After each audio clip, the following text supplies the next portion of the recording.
Hi, my name is Quinn A. Handel, and this is my second speech for junior year. Thank you.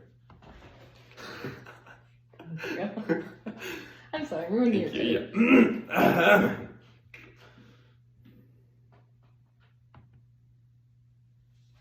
Ladies and gentlemen, whether you like it or not, Hedwig!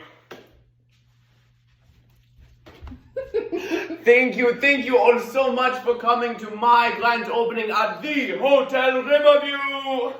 Hotel Riverview, you can actually view the river!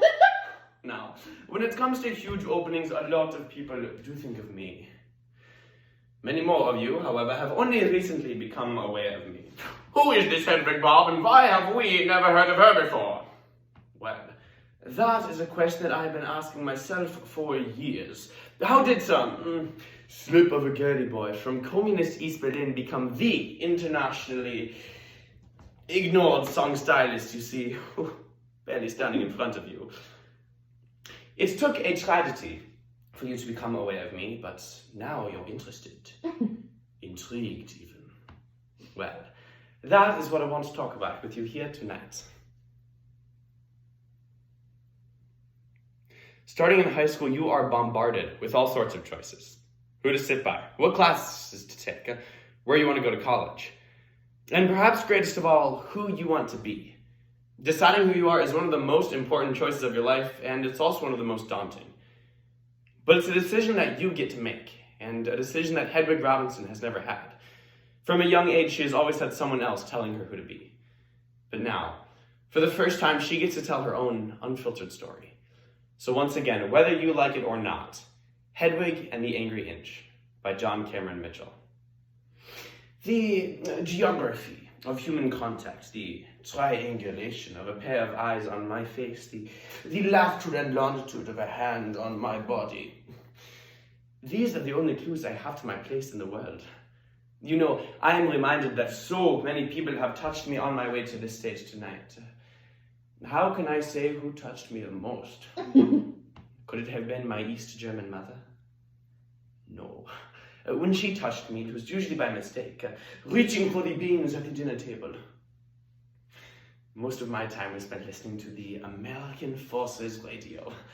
Our apartment was so small that Mother made me play it in the oven. Late at night, I would rest my head on the top rack and listen to the American masters. I sang along, but never with the melody. After all, how could I do it better than Tony or Lou? When the hour grew late, my mother would call from the bathroom, "Well, that's me." And I would respond from the kitchen, "Well, I guess that's me too." And we would lie down together on the pallet that we had shared since Daddy left, like two puzzle pieces that don't quite fit, but are jammed together by some dangerous shut-in. With too much time on his hands. Oh, I'm sorry, I am completely dilated tonight. One day, in the late mid-80s, I am in my early late 20s, I am sunbathing in an old bomb crater I discovered near the wall. I am naked, inhaling a fragrant westerly breeze. The sun is hot, but I feel a sudden chill. I look over my shoulder. "Excuse me, ma'am. I don't mean to annoy you. My name is Sergeant Luther Robinson." Slowly, I turn my watch to face Luther, and he stares for a moment at my bishop in a turtleneck. Out of his pocket comes a strange, American-looking plastic packet that says "Gummy Bears" on it. Luther pours me a handful, his eyes heavy with an unfamiliar desire. Could it be a desire to please? Me? Suddenly, I recognize the flavor in my mouth. It is the taste of power. Not bad. The next day, I follow the trail back, and lying on my slab are 3 Milky Ways, a roll of Necco wafers, some pop rocks, and a giant-sized sugar daddy named Luther. Well, I invited him home for dinner. After dessert, Luther produces a ring, an application for an American passport, and a wig. Baby, you know that I love you, but I gotta marry you right here in East Berlin. And that means a full physical examination. Why? They'll see right away that's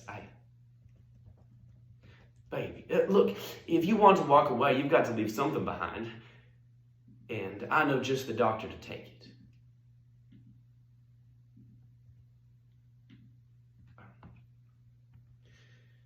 Long story short, when I woke up from the operation, I was bleeding. I was bleeding from the gash in between my legs. My first day as a woman, and already it's that time of the month. 2 days later, the hole closed up. The wound healed, and I was left with a 1-inch mound of flesh with a scar running down it like a sideways grimace on an eyeless face. It was just a little bulge.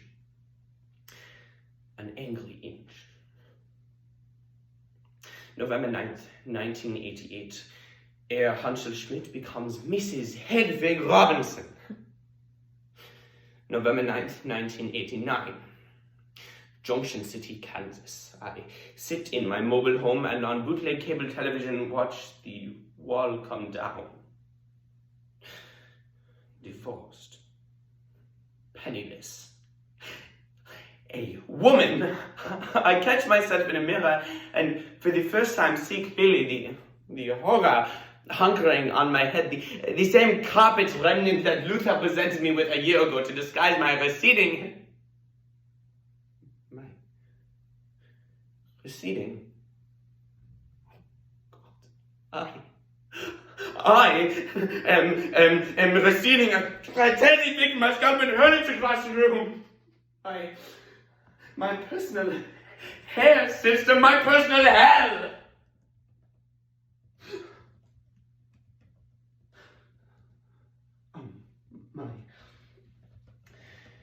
My Hedwig.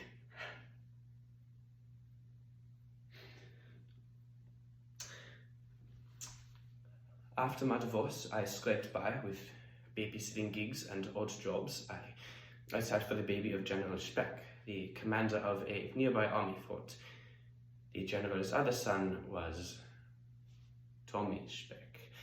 Tommy was a 17-year-old, four-eyed, pockmarked, Dungeons and Dragons obsessed Jesus freak with a fish on his truck, and I found him incredibly hot. One day, Tommy was taking a bath with the door wide open, clearly waiting for me, so I walked in and reached down and dropped a flyer on the bath mat. By the way, Tommy, I will be performing a short set at Dr. Espresso's Seattle Style Coffee Enema Bar. Maybe I'll see you there. The next night, as I'm putting the Speck baby to bed, Tommy appears with a very expensive-looking electric guitar.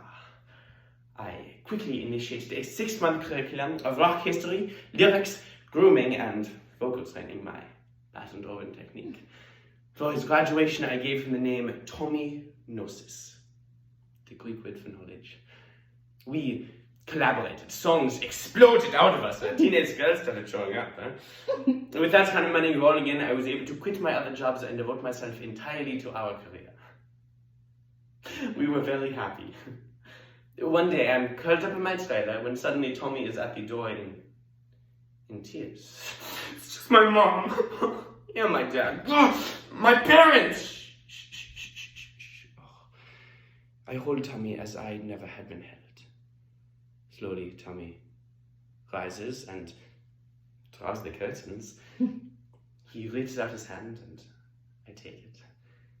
Tommy laughs and I am filled with an ancient clarity. He is the one who has taken, the one who left the secrets that he must hold, the words to complete the sentence that I began. I am. I reach up and take his hand and thrust it in between my... What is that? It's what I have to work with.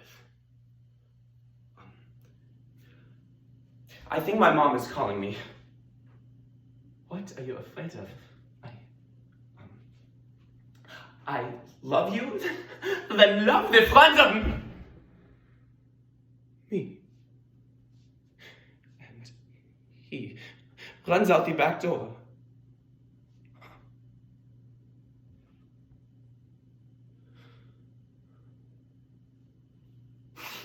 It is clear that I must find my other half, but what does this person look like? Does he have everything I don't? Did he get the looks, the luck, the love?